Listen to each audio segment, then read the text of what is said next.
welcome. I'm so glad that you're here today. Thanks for having me.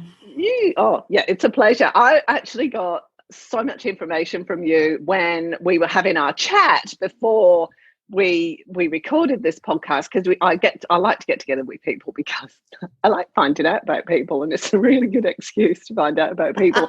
But you've done so many different things, and I really like what you're doing now. So you're a health coach and a nonprofit consultant. You're a published author. You're a blogger, a podcaster. You've got 4 kids, or a family. I have 2 kids. It's a family of 4, but only 2 kids. Yeah, family of 4, but you're all spread around the world, and you work with people, mainly women, who are generally either in the caring professions, like the nurses and that kind of thing, or work in nonprofit because you want to support them. And I just found that really like, wow, it's so specific, but it's also so needed. Like my thought was, why aren't people doing more of this? So yeah, well, thank you. Thank you for saying that, because it's a very weird, very niche kind of market. And at the same time, when you look at what's going on out in the world during the pandemic, it's like, wow, every single person on the front lines is somebody who really could qualify to be one of the people I work with. Yeah. But it's like, I remember a friend of mine saying her daughter had died a few years before that, and she said the first thing she learned when she was getting counselling for it, because she was supported the whole way through with the Cancer Council over here, but they said you've got to take care of yourself first, otherwise you're not going to be able to take care of your daughter. But it's something we forget, but it is actually something that should be part of the workplace culture, to take care of ourselves so that we can give our best to the people we're caring for. It ought to really be part of the domestic culture too. I think it should be stamped on our forehead. So, in reverse, so that when we go and look in the mirror in the morning, it's like, oh, right. Yeah. Take care of me first. Yeah. So how did you so give me a bit of background about yourself, and then tell me how you ended up where you are now. Well, it's a long journey, long and confusing. I like to joke that I have one of those CVs that you look at and you say, wow, this woman is completely unemployable. What has she been doing with her life? Or you could look at it and say, oh, wow, she could do anything. Yeah. I, of course, tend to look at it the second way. But I started out as a foreign language teacher, of all things, and taught Mandarin Chinese and a little bit of Russian. And then when I met my husband, we decided, well, he was the academic, he was ahead of me in his career. And so he was going to stay in that area and I was going to do something else. And so I dropped out of academia and went back to waitressing, which is something I'd done to earn money before school, and really started to become quite the foodie, just really interested in food and really good food. And then realized maybe I don't want to be serving it. Maybe I want to be making it, but I definitely don't want to make it in a restaurant kitchen, because yikes, those places are scary, especially for women. And so I became a caterer. I went to culinary school and became a caterer and a personal chef. And then when we had kids, realized, oh, those 2 careers don't mesh very well, because your clients want you when your kids want you, like nights, weekends, and holidays.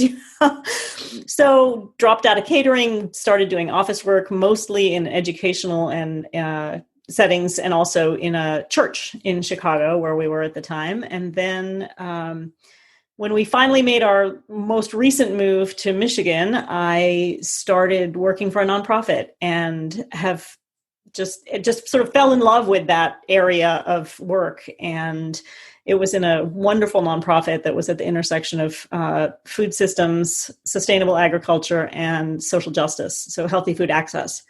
And it really brought that social justice lens to my work that I think sort of put a bow on everything for me. And so I look back now, and when I work with clients, it's very funny how often all of those past lives come up. Like a lot of what I do with clients is teaching them. It's late my time, so It may be early for you, but it's late my time. And so, teaching them to shift their language so that they can sort of rewire their brains to be, to think more positively and to sort of reframe their reality for themselves. So doing things like teaching people, don't say should, say choose to. Don't say but, say and it really can change your perspective and your outlook on life, and all these funny little language tricks that still come back. And I think, oh, there's the language teacher in me. It's still there from 20 years ago. And I also spend a lot of time, on my own business doing all the administrative things that I had to do as an administrator. And the other thing is that I really just feel like something about the nonprofit sector, and especially social justice, has always held a real attraction for me. And when I realized that my most successful and really the most fun clients tend to be in nonprofit or at least mission-driven sort of caregiving professions, I thought, well, that's it. When they tell you have to have a target market, when you market to everybody, you're not going to sell to anybody. So I thought, okay, well, I was working with women over 40 at one point, and then I thought, okay, we're going to narrow it down even more. And that's how I ended up with this really weird niche. I think it's brilliant, personally. I think it's so, like I said earlier, it's like such a duh, It really is.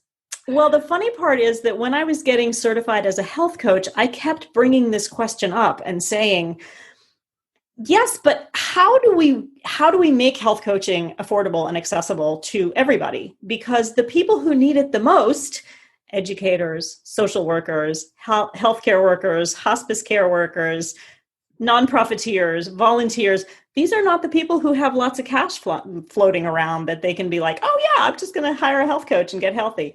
These are not the people who think that way. So it's been an interesting challenge. It's a very cool target market, a very interesting niche.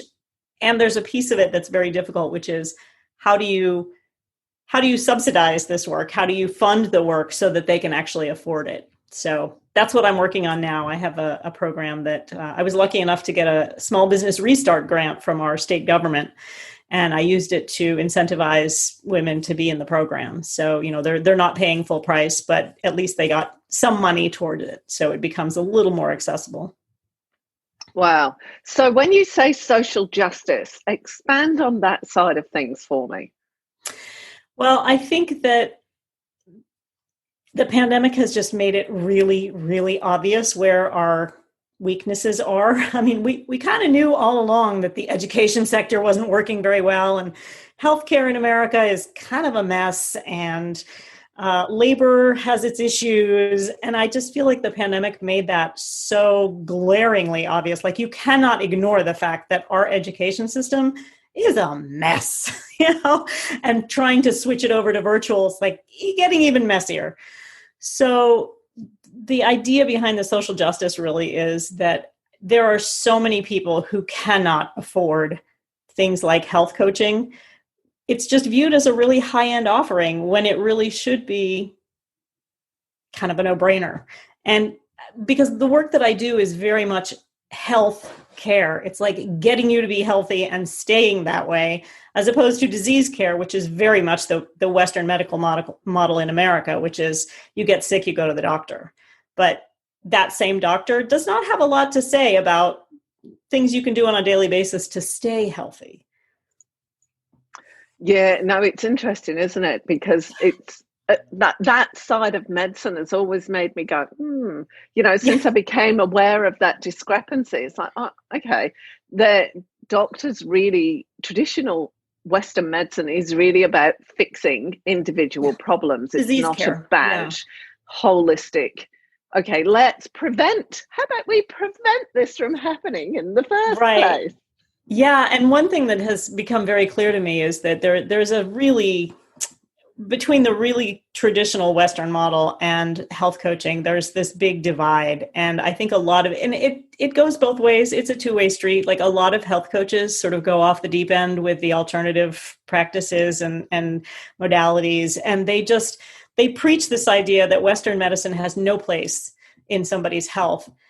And I always like to think about it as actually, there's a place for everybody at the table. There really is. If I break my leg, I'm not going to go to a massage therapist. Like, that's where Western medicine excels. Therefore, there is a place for them at the table. But I think the fact that so many people who are into alternative modalities are so dismissive of Western medicine has caused this rift. And so, there's suspicion on both sides. And I just like to think, wow, it's actually such a huge opportunity. And the beautiful thing is that there are more and more functional medicine practitioners and naturopaths who are realizing that, oh, yeah, we could work with health coaches. It's a collaboration. It's not a competition. Yeah, and it's like, wouldn't it be great if we didn't need health coaches, if we actually understood our bodies and food and what we need to function at peak performance, and that was just part of our daily lives, because that really is the ultimate goal of what you're doing, isn't it? Right, exactly. And it's interesting because your focus is very much on midlife, and it's such a prime example of some of the opportunities that we have to do some education about this so that you don't have to go to the doctor. There's this sense that when you are going through puberty, that's normal. Nobody questions it. And it's going to take a few years. Part of it might really suck, but you'll be fine on the other end. And yet when we get to the other end, sort of like this bookend of our fertile years, the other side, it's like you're broken, your hormones aren't working, they're not doing what they're supposed to do. It's like, actually, they're doing exactly what they're supposed to do. And you need to support them so that they don't make you uncomfortable while they're doing it. Yeah, that's completely right. Like, there is nothing wrong. And this is you've actually hit the nail on the head. That's one of the basic messages that I want to get across, because we do look on menopause as like it's an ending and our life is over, and it's like it's all downhill from here, and it's not. It's a very different. Western world perspective that once you hit 50, you're pretty much useless. We've sort of, in America especially, we've really moved away from multi-generational families. Grandparents are somebody you visit once a year, whereas I grew up in a very untraditional household. My mother was not from America, and my grandmother lived with us. And so growing up, I had this, extended family, and just, there's a very different sense of what our elders can bring to the conversation, can bring to the family dynamic that is missing in a lot of nuclear families in America, I think. And there's, culturally speaking, in the East, in Japan especially, this transition to menopause is viewed as, it's kind of sacred. It's really something that's honored and respected. And you now have all this wisdom. And I always like to say, it's time to own the crone. You really just stop thinking about the crone as that old ugly hag and think of her as the original meaning of that word, which is, this incredible wise woman, this sort of priestess figure who has all this wisdom and can share it with you and spare you all the difficulties that you're going through if you would just listen to her. Kind of like being a parent, right? Yeah, totally. And it's so tell me how you help women through that menopause period. What do you do? What do I do? Well, like I said, one of the very first things I try to do with them is to sort of a mindset shift. Like, can we look at this as, oh, my body is doing exactly what it's supposed to do. So what can I do to support it so I'm not having all these hideous symptoms? Because I love the work of Christiane Northrup. I'm sure you've read her. Yeah. She's the one who says, when you menopause is not a Xanax deficiency. But if you were to go to a standard sort of conventional medical practitioner in America and say, I'm having hot flashes and, I'm having some vaginal dryness and I'm not sleeping well at night, they'll be like, oh, you just need some hormones. We'll just bump you up on hormones and you'll be fine. Or, here's a Xanax if you're anxious. And really the way to look at it is exactly what Northrup says, which is, every month for your fertile years, your body has been like tapping you on the shoulder, like, hello, are you taking care of me? Hello. You know what? This week, I really don't feel like working out very hard. I'd like to just curl up with a hot water bottle, but what do? Like, we push through, we go to work, we do everything we're supposed to do. And our bodies are just in revolt. And, they're trying to get our attention all the time. And if we don't pay attention to them, perimenopause is like your body's Hail Mary. It's like, okay, you haven't been listening. Here's a 2x4 to the head. And you're going to pay attention to me. So really what I try to do is to get women to think about, like, what am I doing on a daily basis that can support my body in healing itself, in getting through this stage as graciously and gracefully as possible. And so, for example, a lot of women say, oh, I'm having the worst hot flashes. And I'm sure you've seen this. If you lurk on Facebook pages that are meant to support women in perimenopause, whoo, what a cesspool those can be. But, people will say, oh my God, I'm having hot flashes. What can I do? And the advice starts. I took this herb, this supplement, this, do this, do that. And actually nobody is saying, well, what's actually causing them? Because we just think, oh, it's hormones and they're shifting. Yes. And if you start paying attention, you can actually track your hot flashes and think about, like, what did I eat? How did I sleep? Was I exercising before this happened? Because I guarantee you, if you do that, you'll be like, oh, every time I eat something sugary, I have a hot flash. Every time I have a drink, I have a hot flash. And so then the beauty of that becomes, like, sometimes you still want that glass of wine, but at least you have some agency over it. Like, if you know that alcohol causes a hot flash in you, and it's different for everybody, but I'm just naming the really most common ones are alcohol, caffeine, sugar, and stress. So those four, let's just work with those. So if you know that wine is going to give you a hot flash, then you can decide, like, well, is it worth it? Because sometimes it is. Sometimes you're like, yeah, I'll have that glass of wine and I'll suffer the consequences. But that's what it's all about, really, is sort of reclaiming that agency over your body and over your health and over your choices. Because very often we feel very disempowered about what's going on with me, and tell me what to do. I'll do anything if you could just make this go away, instead of really tuning into it. Yeah, it's kind of like we come from the space of there's something wrong and it needs fixing. And because that exactly what you said happened to me. I went to the doctor and I'm like, what is going on with me? And she said, oh, you're probably perimenopausal. Here's some antidepressants. Here are some sleeping tablets. You'll be fine in about 4 years.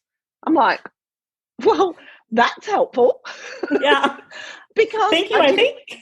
I didn't know what to expect, but it also left me feeling that it was out of my control, which is not a good thing, because, when we hit perimenopause, our whole lives are changing anyway. The way we think is changing, but physically our lives are changing. The kids it's about the time when the kids are leaving home, if we've got kids, or, but our brains start to think in a different way, and we start reassessing everything. If we know that's going to happen, then we can, and like, even with the glass of wine, if we know that a glass of wine causes a hot flash, it's less significant. It takes all the drama and the stress out of experiencing the hot flush or the sleepless night or the skin rashes or the whatever else you get. I'm just naming the ones I did. All of them.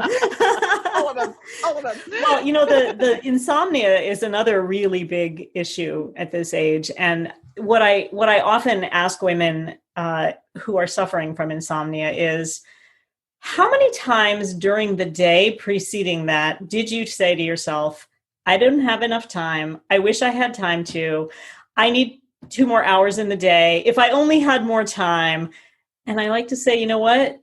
The universe is delivering. You're putting that out there. You're saying, I need more time. And what are you getting? You're getting more time in the middle of the night when nobody else is awake. So you could do all those things that you were going to do, right? I mean, it's not a really comforting thought. It doesn't really help with the insomnia. However, it really makes them think about, like, how am I living my day in a way that's causing me not to sleep at night? Because, again, alcohol, our livers, they lose something like, I don't even want to give the statistic because I'll give it wrong, but it loses a certain percentage of effectiveness every year after age 40. Well, guess what? That's when we start feeling like, hey, I used to be able to have half a bottle of wine, no problem with dinner. And now I have one glass and I can't sleep at night and my head hurts the next morning. Well, that's your liver talking, right? That is your body going, doesn't work anymore. No.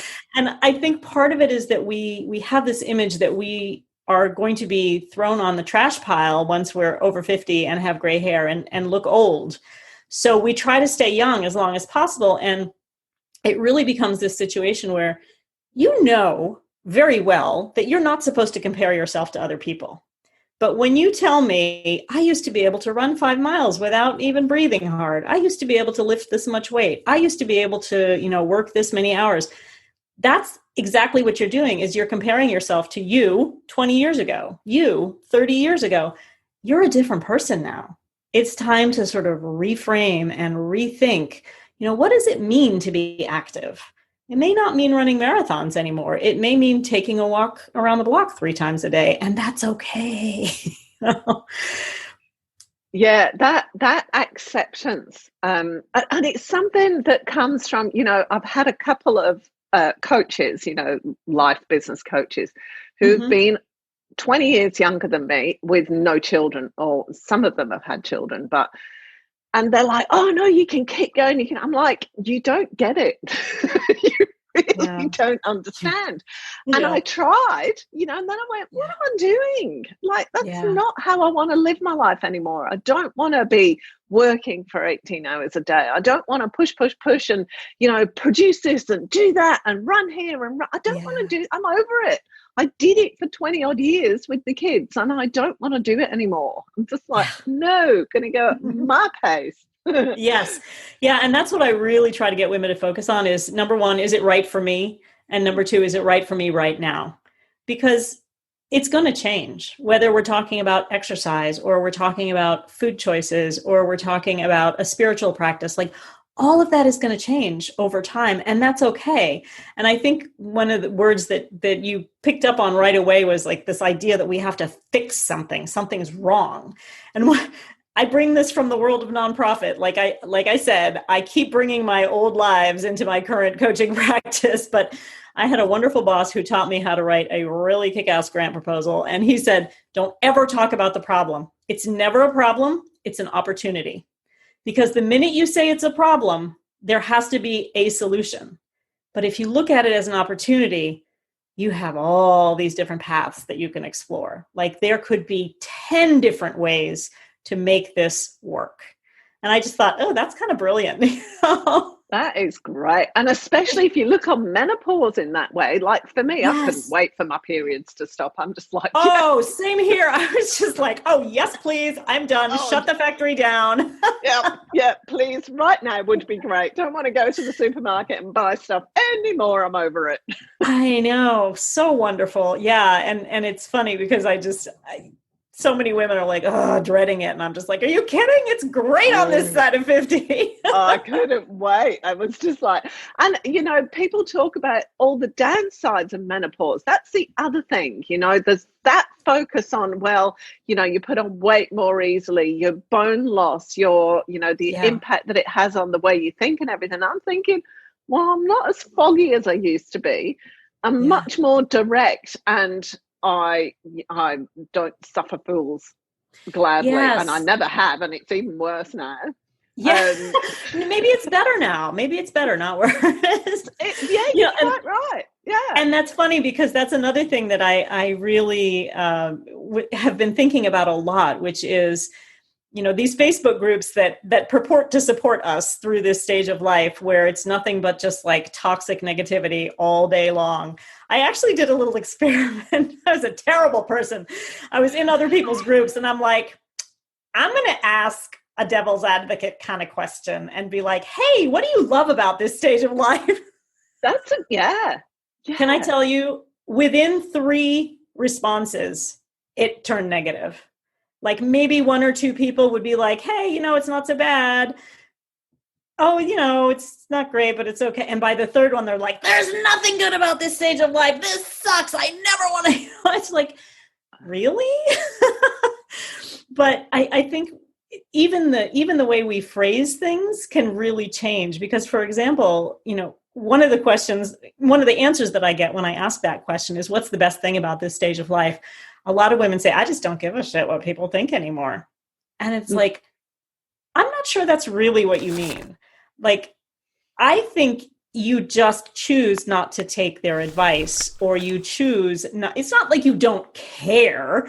It's more that you have your own inner core that you've gotten in touch with over this time. And you're like, yeah, that works for you. Doesn't work for me. Thanks. It's interesting you say that, because I had an experience a few days ago where exactly that. I'd done something and this person was trying to tell me that what I'd done and the way I'd behaved was wrong. And I was left feeling like I'd felt, it was a really familiar feeling from when I was going through perimenopause a few years ago, just like, because it is like being a teenager, an older version of a teenager, because you're going, oh, hang on, where do I fit in the world? What is going, who am I? I really had to reassess, who am I, and really take stock of it. And this person, with the best of intentions, made me feel in that space again. And then I sat down and I got quite a lot of coaching. But then I went, no, hang on. That is who I am. And that is when I'm most in flow. And people might not like it. And I might leave debris everywhere. My husband said I don't burn my bridges. I tend to blow them to smithereens. But that's like, if you get to that stage, then you haven't listened. It takes a lot to get me to that stage. So just because you would go away and, she said to me, I always think the way I look at life is that people are always trying their best. And I'm like, well, yeah, so do I. But also, if you're trying your best and you're still not listening and you're out of integrity, then I will call you on it. In no uncertain terms, I'll call you on it. And if you carry on pushing the boat out like that, you'll really get called on it. And that's when bridges are blown up and stuff. Blown up. Not burned, blown up. No, my husband said, I'm a civil engineer, Karen. He said, I like to build things. He said, you're coming along behind me going, kaboom, kaboom. That's great. That's lovely. I love what you brought up, though, about how it's really like going through puberty again in some ways.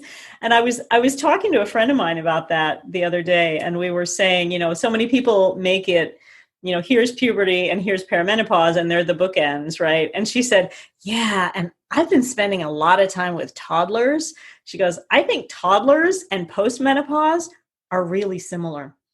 And I was thinking, what? And she goes, no, think about it. Toddlers are self-differentiating. They are individuating from their parents, right? 2 is when they start saying no. Like, no.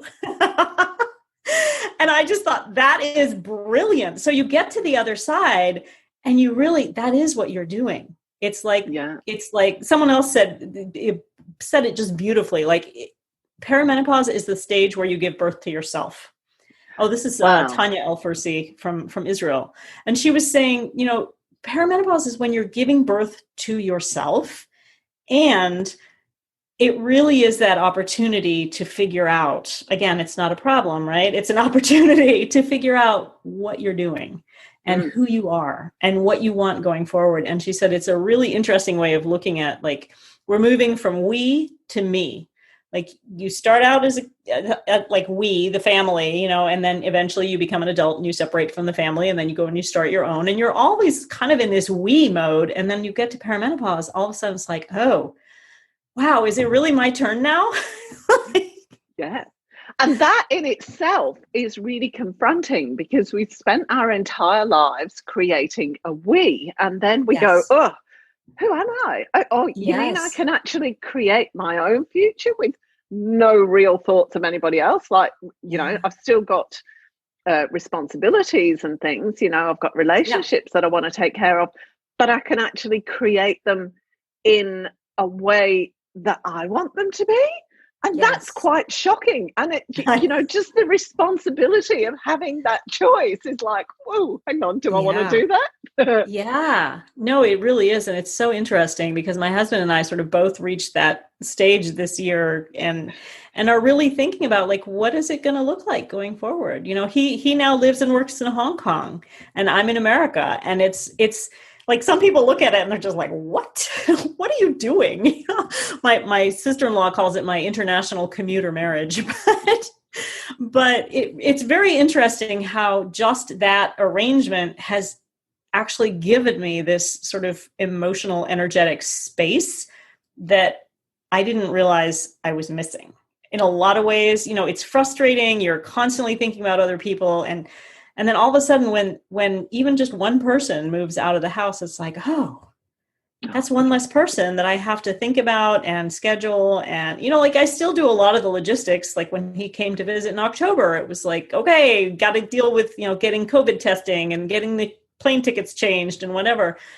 But at the same time, it was so funny too, because he came home and I walked out a couple days after he got home. I walked out into the house in the morning from the bedroom and I'm like, when did these shoes multiply? There were 4 of us. It's the change of seasons. So everyone had at least 3 pairs of shoes in the hallway. And I was just like, wait, that's too many shoes.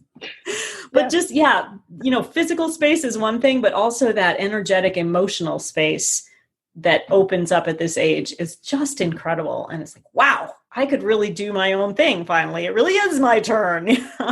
Yeah, it is. But it is something that I personally really struggled with. I simply didn't know how to create. It took me years because I just couldn't get my head around the fact that this was my time now. It did take me years. And that is something that I do want women to be aware of, that's one of the joys of hitting menopause is you can go, okay, it's like, you've got this big whiteboard that's got all your life scrawled on it. And then menopause starts wiping, perimenopause starts wiping it all off. And you can choose what goes on there. Yes, I love that whiteboard image. Because up until now, it's been not just your calendar, but your husband or partner's calendar and your kids' calendars. And as these people like become more or less independent, you can just say, oh, okay, yeah, this is how I'm going to spend my time. And it's so, so energizing. It's incredible. And just having that choice. Do I want to do this? Because again, that was an adjustment that took me years. Do I want to do this? Like, oh, you mean I don't have to do this? Wait, you mean I have a choice? Like, oh, no, I better do it. I just need to do it because I need the comfort of knowing that I've got to do something. Yes. On the same page, right there.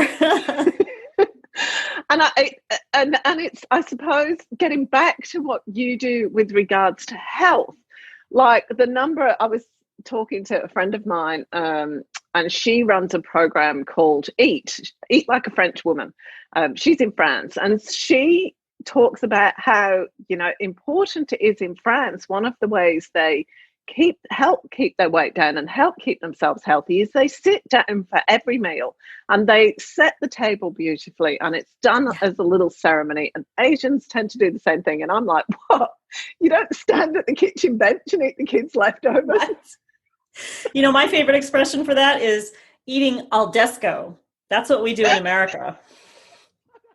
You should share that with your friend. I'm sure she'd appreciate that. Eating al desco. She was so funny when I told her quite often eat standing up at the kitchen bench. She's like, oh, Karen, you should not do that. I read a wonderful book called French Women Don't Get Fat. Yes, it sounds very much like what she's talking about. Yeah. And it's so funny because my program for women is actually also called Eat. There you go. It brings back my culinary roots because I just, it's all about the food for me in some ways. But I was talking to somebody and we were sort of brainstorming about, what is this sort of process that I take women through? And I said, well, I really start by, I really try to get them in touch with their inner voice. Like, let's go back to your inner wisdom. because we're very out of touch with that in general. Yeah. And as women, I think even more so. And I have so many women say to me, oh, I'm not intuitive at all. I was like, oh, wait, it's 100 degrees and really humid in Michigan in the summer, and I offer you hot soup for lunch. Do you lean in, or do you go, oh, hell no? That's your intuition. Like, that right there is your intuition, and you're just not listening. You're just not paying attention, and it happens all the time. And I say, like, you know, if you're one of these moms who lives at school, and God bless them, they do all the volunteering, they do everything that needs to be done. And, you know, if you're one of these moms and someone comes up to you and says, great, thank you so much for all you're done, can I ask you to, like, chair the prom committee? You know, are you going, oh yeah, I'd love to do that, that's what I've been working towards? Or do you just go, that's not me? But how many times do we say yes when it's really a no, right? Especially as mothers. But so, you know, that was the first stage. I said, so I try to get women back in touch with their inner wisdom and start listening to that. And the next thing is figuring out, like, if your inner wisdom is telling you this, what is the aligned choice? Like, how do you get in alignment with that so that you can say no gracefully? And the final thing is, when you keep making these little choices day after day after day, they change their lives. It's just sort of layering up these micro habits. And so the guy I was talking to is just brilliant, a businessman. He's like, yeah, so it's like engage, and then you align, and then you transform. And I'm like, brilliant, EAT. That's the acronym right there. You know? So, you know, it's funny because it goes back to my coaching, my cooking world as well, but it's more about the coaching. Like, that's sort of the process that this group, that I take the group through, which is, let's get in touch with your inner wisdom. Let's figure out where you want to go, and figure out what are the little tiny daily choices that you need to make to get there. Don't think about, you know, I want to lose 60 pounds. Think about, I want to lose 1 pound. Like, what would it look like if it were easy, right? That's the alignment part. And then if you just keep doing that and stacking these little habits up, you're going to transform things. So there you go. Another EAT program for you. No, that's great. Because one of the big things that I think, particularly as mothers, we get out of the habit, or not out of, we are unable to say no easily. We become real yes people. So even when it's completely not what we want to do, we'll go, oh, okay, yeah, I'll do that, you know, and that takes us so far away. And I think maybe that's one of the reasons why this lady said she's got no intuition, because we forget how to say no, somebody says, will you do, or something comes up, and we forget to go, okay, is that really what is the right thing for me to do? Is that going to be the right thing for me to do? And just learning how to do that for yourself again is like going back to what we were saying a few minutes ago, being a toddler. You know, where are the boundaries? Oh my goodness, how do I fit in here? Yeah. And I like to say, you know, when you say yes, it needs to be like a really sacred, like full body yes. And when you say no, it's like, oh, hell no. Like, your body is just going, nope. And you say yes. You know, I found this wonderful image on a stock photo website of the word yes, but it's made up of all these little tiny no's. And then there's a word no, like the letters N and O are made up of all these little tiny yeses. And I just thought, yep, that's it right there. That's it. Yeah, that's it. That's exactly, and that's how we live our lives, you know. A lot of it is to do with this desire to conform, you know, because we have to be seen as being a good mother, or seen as being a good wife, or seen as being a good employee, whatever it is. I'm just trying to go through them and not thinking very clearly. But we do. And then when we start to take stock of where we are in life and go, well, it doesn't feel right, you know. Like the other day, I was left feeling like I'm not a nice person. I'm like, oh, people think I'm not a nice person. Yes, and that's just it. That's really, I think that's sort of the major thing that happens to us when we go through perimenopause, is really realizing, you really don't have to worry so much about what other people think. You really don't. And it's funny because it's something that, you try to teach your teenagers too, as they're growing up. They're so in their heads about what everybody is thinking about them. And I'm like, so if you're this in your head, don't you think so-and-so is also in their head? Like, do you think they're thinking about you? They're too busy thinking about themselves. But we lose track of that, even as adults. Yeah. We think that what's in our head is the truth. And yes, it's just an opinion.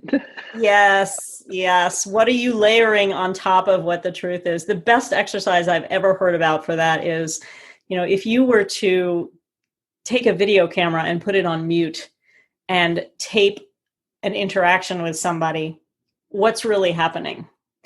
Because everything else is just what you layered on top of it, right? It's just, you never get down to that core unless you really think about it, because the minute you think, oh, this is what they mean by this, you've already gone beyond what actually just happened. Yeah. So it's about time to wrap it up, Liza. Is there anything else? We could go on for hours. I know. This is the problem. I really have to keep my eye on the clock, because otherwise I'll chat for a couple of hours. I'm like, I know, same. But it's my bedtime, so. Oh, is it? Oh, thank you for staying up late. No, it's not that late yet, but pretty soon. So is there anything else on my website, on the webpage that goes, because I do a webpage that goes with every podcast, and I put links to your page and your programs. Is there something you've got on offer at the moment? That'll be on the webpage as well. Is there something you want to talk about? Well, the EAT program is happening. I have the first cohort going through it right now, and the second cohort starts in March of 2021. So it's for women who are feeling burned out in what I call mission-driven work. So it's not just nonprofits, but it's things like education, healthcare, nursing, elder care, things like that. So it's a group program, and starts in March. It runs for 12 weeks, 13 weeks really. And I would love to have people sign up if they're interested. And the best part is there are scholarships available. So that sounds cool. Thank you so much. I really appreciate it. I've had the best conversation. It's so cool. Let's do it again. Let's do it on my podcast. It's going to be lovely. Okay. Thank you so much, Karen. You are welcome. Thanks for that, Liza. If you enjoyed this episode, be sure to subscribe, and don't forget to rate and review this podcast and share it with your friends. Thanks so much for listening, and I hope you're leaving with some thought-provoking information that can make a difference in your life. See you next time.